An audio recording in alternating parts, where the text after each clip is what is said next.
Pomvera la mulo la mplumusi watunda taya manyazi ndimanjanso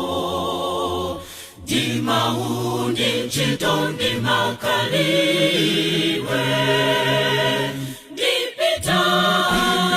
kukalalika mitundu ya sepatiko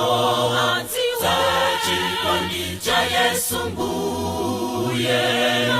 atalawa chipulumuso nipita kukalalika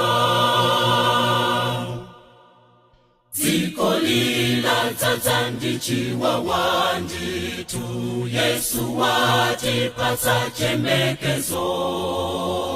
Mwachangu ndimau achembekezo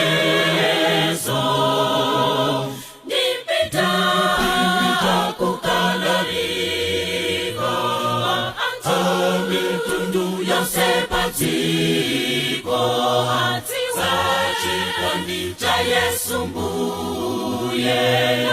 atalawa chipulumuso Nipita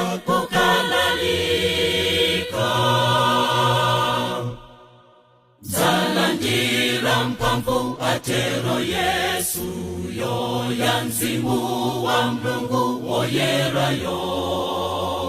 Kutiendeleza kupira njito Yopita kukalalika Mitundu ya sepatiko Zachikondi cha Yesu mbuye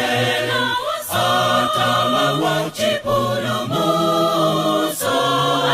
nipita kukalalika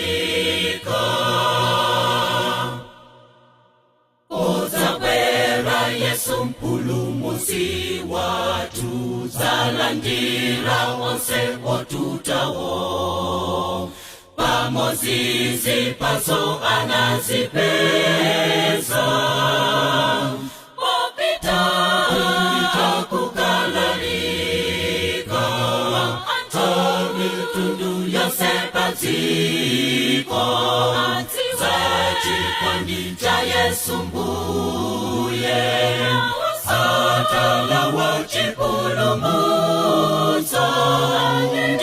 nipita kukalalika